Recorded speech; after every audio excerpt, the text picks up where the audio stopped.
When I found out there was a new event for Heart Gold and Soul Silver that allowed players to get a Mew, I was excited, to say the very least. I had never in any of my Pokemon games come to own a Mew, given the Nintendo events for them had since passed, and I wasn't about to risk screwing up a game with the Mew glitch.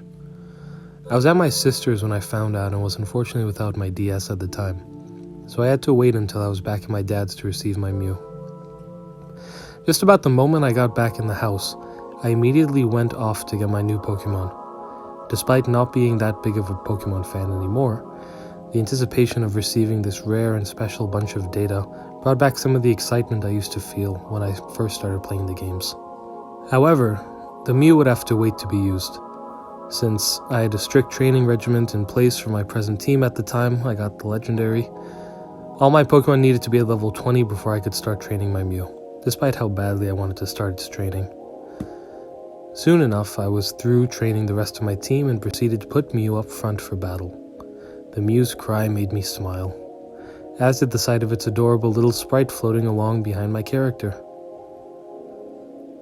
I probably would not have been so happy if I had known how bad things were eventually going to get.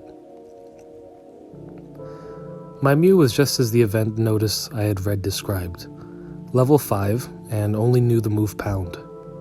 I figured it would take a lot of time to raise him to level 20 like the other members of my team, but thanks to the fact he gained boosted EXP, it barely took any time at all. I have no idea why he got boosted XP, but I figured that was just what happened with event Pokemon as it does with traded ones. Now here's where things began to get weird. I needed to train the rest of my team again and get everyone up to level 30, so I switched Mew with my ever-faithful Quilava, who was so cleverly named Wildfire. My other Pokemon were organized according to how much EXP they needed before reaching the next level before heading off into the grass to train. I anticipated Wildfire's battle cry and his back sprite, but instead Mew came up. I was confused, knowing I had in fact moved Mew to the back of my team. Something wasn't right here. There was no way my game could be a hacked version though, as I had gotten it brand new from a GameStop. Had the event I got my Mew through screwed something in the programming up? As I finally refocused on the screen, I noticed there was a text box that I certainly had never seen before. It read, "Mew wants to battle." I looked almost annoyed at this, now sure something had been screwed up in my game. I huffed and went through the battle as usual, letting the Mew take down the opposing Rattata with a Mega Punch. When I got out of the battle, I was surprised to see Mew had taken Wildfire's place behind my character. I went back to my team, figuring I'd just move Mew back. But Mew was still at the back of my group, and Wildfire was still in the lead. I looked at the screen confusedly, wondering how on earth a scheduled event had messed the programming up like this. I sighed, deciding that perhaps it could be fixed by turning my DS off and back on without saving. But I decided I needed to make absolutely sure that something was wrong. I went ahead and traveled through the grass, Mew floating along behind me like a ghost. The next 3 battles were exactly the same. Mew taking Wildfire's place, and the text box with "Mew wants to battle" coming up. So I decided to restart the DS, and with some hesitation went ahead and did so without saving. The game started up as normal, but when I pressed start, it put me right back into the game, right where I had been when I had switched the system off. My character turned to the Mew of its own accord, and I heard the Mew's cry, a heart appearing above its head. Normally I might have been charmed by this and found it cute, but considering what was going on, I was just freaked out. A text box appeared saying, "Mew wants to serve you," which is something I'm sure should not exist. I started to walk off, going on into Goldenrog to take care of Whitney. Yeah, I wasn't too far. Go ahead and laugh. I made sure Wildfire was in first place, despite the fact my Quilava was not following me. I went ahead and challenged her, Wildfire coming up much to my relief. But then a sort of distressed and distorted cry played, and Wildfire was replaced by Mew. A text box appeared saying, Mew forced Wildfire out. Mew wants to battle.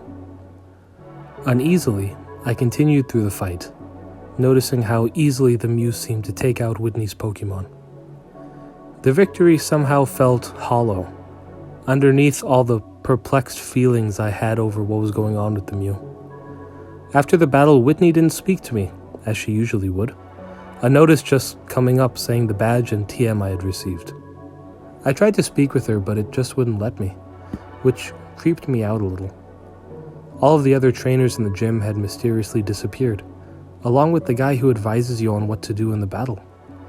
I left the gym quickly, Mew's cry going off once I was out. My character turned to it, and a text box popped up saying, "Mew wants to know if you are pleased," along with yes or no options. Despite having to really have wanted to use Wildfire to get him some EXP, I clicked yes, as if I was fearful of what might happen if I picked no. The Mew gave two of its usual cries, the sprite moving around as if overjoyed and a heart appearing over its head. A text box saying, "Mew wants to continue serving you," came up, and I felt a little more uneasy. I decided to shake it off and just continued on. The Mew kept taking battles away from Wildfire, as well as any other Pokemon I tried to put in front. The same text box saying, "Mew wants to battle." Text box would come up and eventually I just got used to it.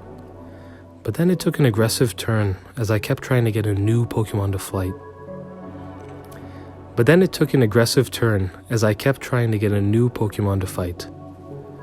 The text box that appeared as I tried to put Sky, my Fearow, into battle said, "Mew shoved Sky away. Mew wants to fight." I heard Sky give a distorted cry, swearing I could hear pain in it. But wasn't this just a game? After the battle, my character turned to the Mew as it gave a high-pitched screech, causing me to wince. A text box appeared saying, "Mew wants to serve you. Let it." The way "let it" was in all caps and everything freaked me out, and I stopped trying to move my Pokemon around. I had to check on Sky though. To my shock, her HP was at 0. I tried to select Sky, but a text box popped up saying, "Don't," and it wouldn't let me do anything. I frowned and started playing again, healing my Pokemon once reaching the next city. I tried to move Sky again, but the same "don't" text box popped up. Then a new one popped up saying, "Move?" with the yes or no options. I decided to try and get Sky back in first, blinking as I heard a soft cry of a Fearow. It sounded almost afraid. I went back into the grass to train, and as I expected, Mew took Sky's place. But this time it was more aggressive. I heard Sky's cry, except it was high-pitched and came to a sudden stop. A text box popped up saying, "Mew has killed Sky. Mew wants to battle." I was shaken slightly by this, as I had never seen the term "killed" used in a Pokemon game besides when it was said a Marowak in Pokemon Tower had been killed. Sky had just fainted, right? After the battle, the Mew gave a screech like last time, making a movement as if agitated. A text box popped up saying, "Mew wants to serve you. You should have let it." A chill going through me as I read the words. I quickly went and checked on my Pokemon, giving a sort of gasp as I saw Sky's sprite had a red X over it and was gray. I clicked it, and a message saying, "Sky is dead," came up. In a panic, I switched the game off, desperately hoping that a restart would fix everything, that the Psycho Mew would be gone and Sky would be fine so I could just get on with the game. The game started up the same as it had last time, watching as my character turned to the Mew, which was rather still. I watched a message pop up, saying, "Mew wants to serve you. Mew will not let other Pokemon interfere." I shuddered a little, watching as the sprite moved as if happy and a heart appeared above its head. I went to the Pokemon Center and tried to place Mew in the PC, but it outright refused to go.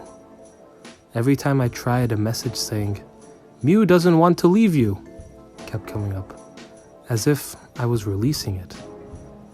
Eventually I gave up and exited the Pokemon Center, my character turning to an oddly still Mew once out. A text box came up asking, "Mew wants to know if you are unhappy," with the yes and no options. I instantly clicked yes, and was met with an ungodly loud screech from the DS's speakers, making me drop the thing. Hesitantly, I picked it back up once the screech stopped, shuddering as I read the new text box. "Mew used Death Song. Wildfire has died. Uso has died. Kaze has died. Voice has died." Then a new box came up of its own accord, saying, "Now you have to use me," in eerie red text. I tried turning off the game several times, but each time resulted in a message from Mew saying, "You can't get rid of me," in that same red text.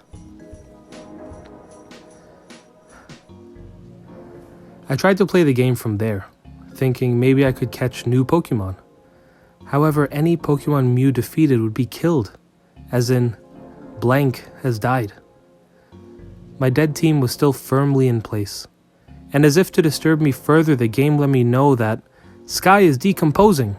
You must bury your Pokemon. Once I exited out of the text box, my character suddenly spun, as if I had just commanded a Pokemon to use Fly, despite the fact I certainly had not. I found I had been taken to Pokemon Tower, which was absolutely impossible since I wasn't even close to being in Lavender Town yet. Stranger still, it was filled with graves as opposed to being a radio tower like it should have been. A text box popped up saying, "You can bury them now," in red text. The screen moved to show 5 new graves, and I went along with them, a Pokemon being laid to rest with each hole I passed. After they were buried, my character turned to the Mew. A text box popped up saying, "Are you sad?" with yes and no options. I clicked yes, and the Mew seemed to give a sad wail, a flurry of text boxes claiming, "I'm sorry," written in blue text coming up. Then the Mew sprite seemed to twitch, and a new text box came up proclaiming, "I will make you happy. I will serve you," in red text, making me shudder. I tried switching the system off repeatedly, but it refused to shut off, a loud screech issuing from the speakers. A text box saying, "You can't get rid of me. I won't let you," came up, and an odd laughing noise started issuing from the speakers. I panicked and completely freaked out, hurling the DS at the adjacent wall of my room. Getting yelled at for breaking it was the absolute furthest thing from my mind at the moment. The DS seemed oddly enough unharmed, despite making a loud bang as it collided with the wall, though the noise stopped. It took forever, but I eventually went over and looked down at it, discovering it had shut off due to a low battery. I was too afraid at the moment to actually pick the DS up, just staring at the black dual screens as if I expected something to come out of them.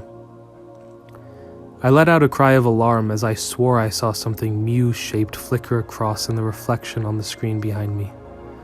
I turned around swiftly and expected to see the Pokemon I had come to fear floating in the air behind me. But there was nothing. I tried to tell my friend Minion about everything that had happened, but she was skeptical, especially once I told her I seemed to have blacked out after my little scare with the reflection and woke up in bed. I'd asked my dad about that to see if he had maybe found me passed out in the other room and dragged me to bed, but he said he did not.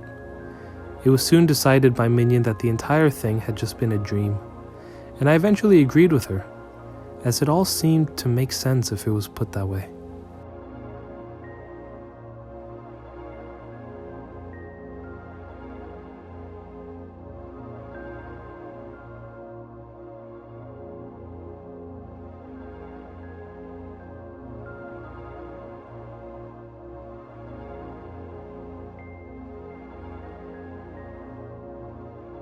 I watched tensely as my character turned to face it, watching the sprite as it danced around a bit and heart appeared above its head. A text box came up, and I just stared in blank horror at it. "Welcome back. Let me serve you."